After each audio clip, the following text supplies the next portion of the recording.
Well, hello. I'm Dave Spencer. I'm a member of the Online Transport Archive. The archive administers a constantly growing collection of cine film, slides, negatives and prints, plus commercial postcards relating to all forms of transport from all over the world, plus matters of general social interest. Currently, the archive has over 2 million still images and over 4,000 hours of film footage. The OTA provides a safe and secure home for collections and makes the material available to publishers, authors, researchers and film producers, particularly when used to support fundraising activities for transport preservation projects. Charitable status was achieved in January 2004. One of the first people to donate their collection to the archive was the family of JBC McCann, and John was an excellent photographer with a real eye for composition.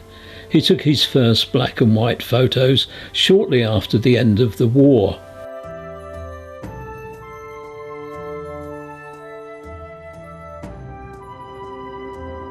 He was also early in the field of colour, taking his first slides in the early 1950s, including a couple of London trams, as well as some delightful scenes on the Isle of Man, one of his favourite haunts.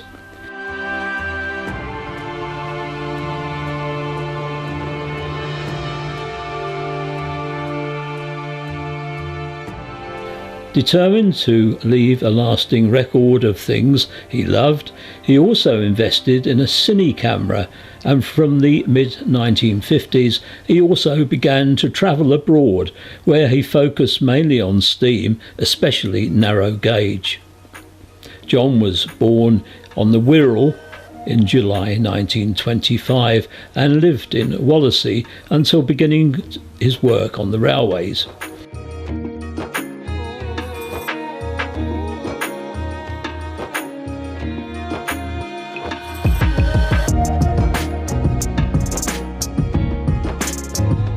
He served an engineering apprenticeship at the Doncaster plant of the LNER, where he worked on the peppercorn A1 Pacifics, which were passing through the erecting shop at the time.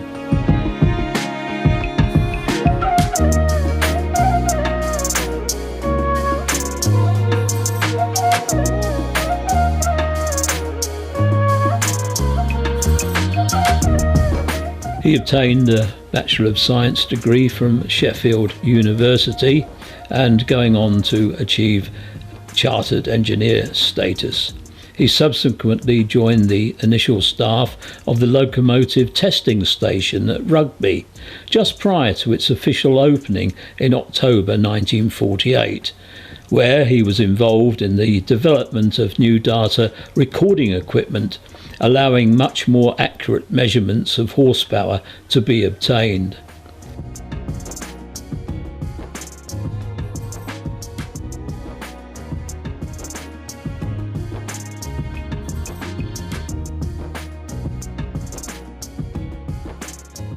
One of John's favourite stories involved a day when they were testing a Class 9F 210O, when they'd an extended lunch and they went back to the loco only to find the fire had gone out.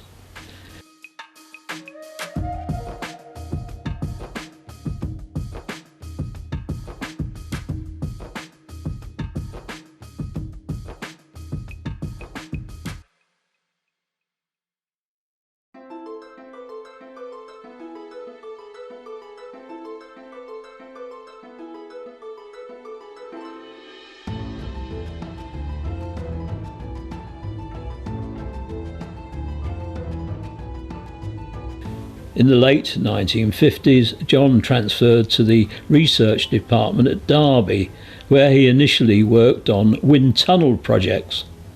Later, he joined the field trials section, which organised various tests, such as vacuum brake trials on very long freight trains hauled by double-headed 9Fs.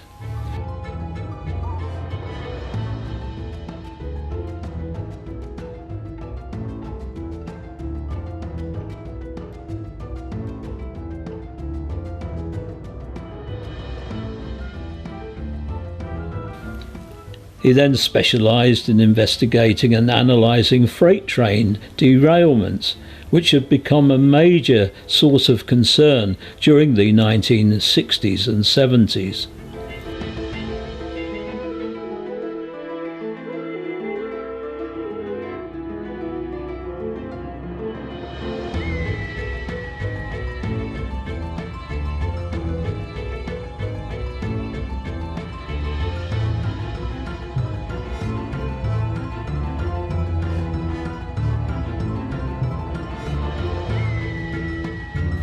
Towards the end of his career, he was in charge of the investigation team when he and his team would be on 24-hour call-out to incidents. They and their findings were highly respected throughout the industry.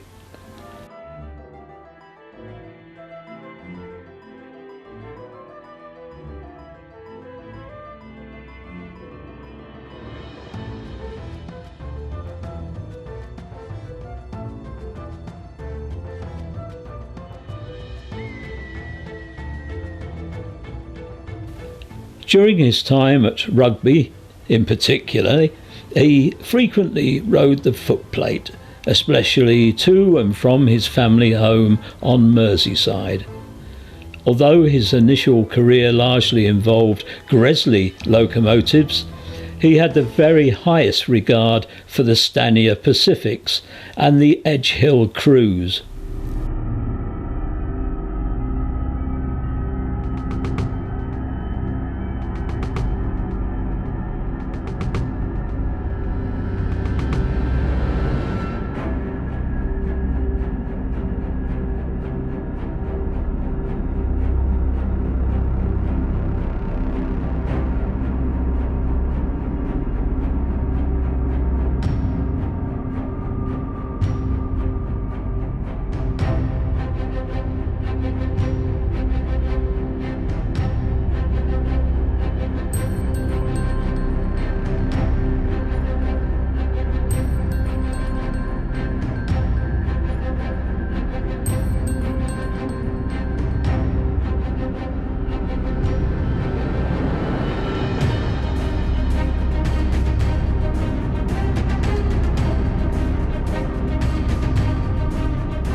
Always with his camera, he took many shots on the running lines around Rugby as he took the shortcut from his place of work to the station.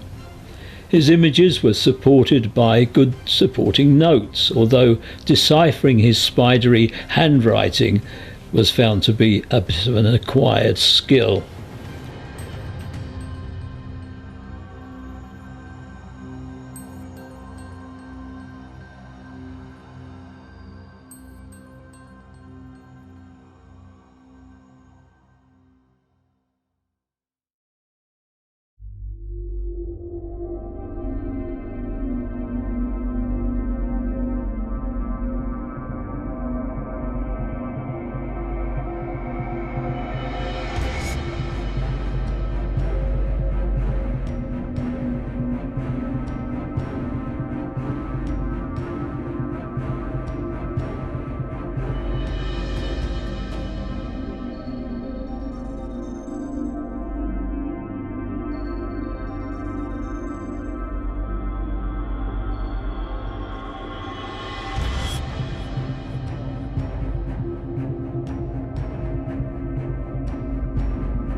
John had a wide range of interests in railways and tramways, with some particular favourites being the remaining 440s of the former Great North of Scotland system, in the early days travelling all the way to Speyside on his trusty Vespa scooter.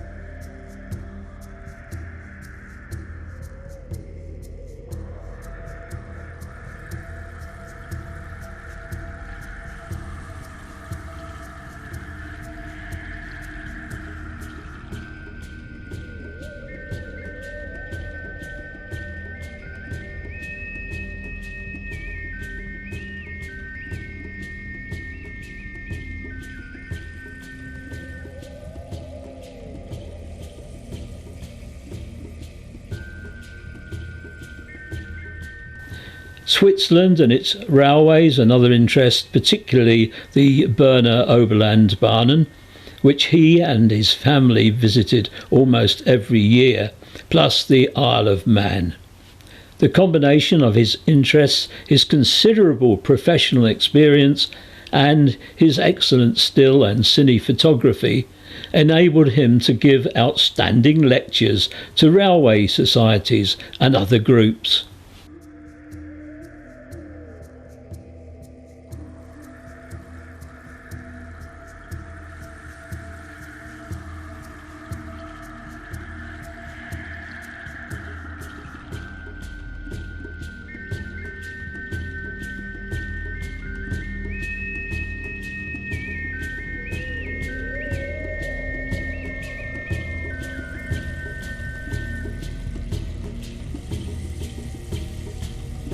John retired in the mid-1980s and continued to live at Derby. He was then able to devote more time to Christ Tramway Museum, where he became one of its leading stalwarts, and also to societies such as the RCTS and the SLS.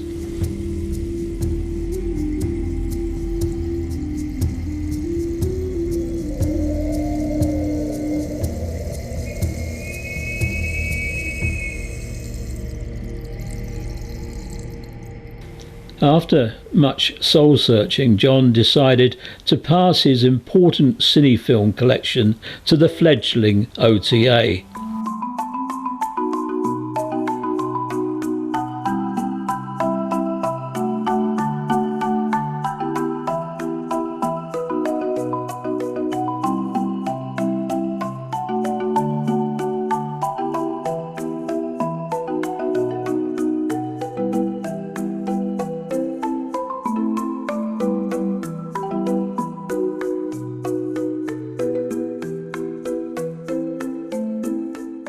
He died on the 24th of May 1996 at his home in Derby at the age of 70. Subsequently, his widow and son passed his negatives and slides to the archive, since when they have appeared in many publications.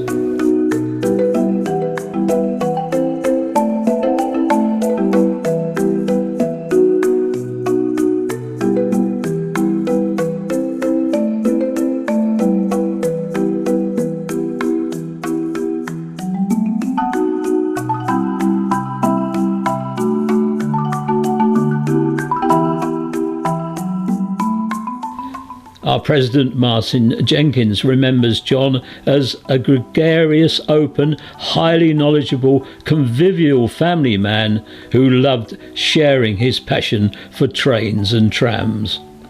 He was also a memorable demon behind the wheel of a car.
Well, I think that says it all, and what a wonderful collection that John has left us.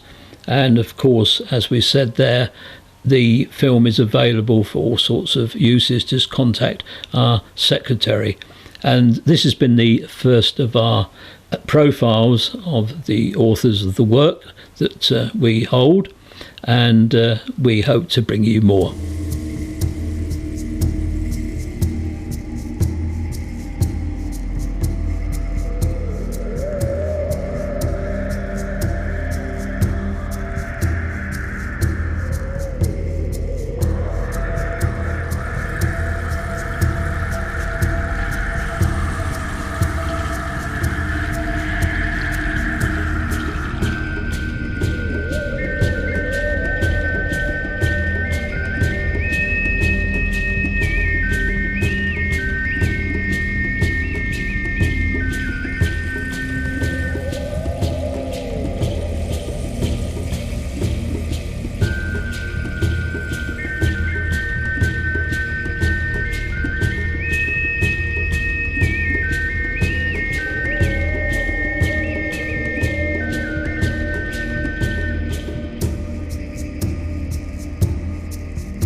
So from myself, Dave Spencer, and all the staff and members of the OTA, we thank you for joining us and hope to see you all again soon.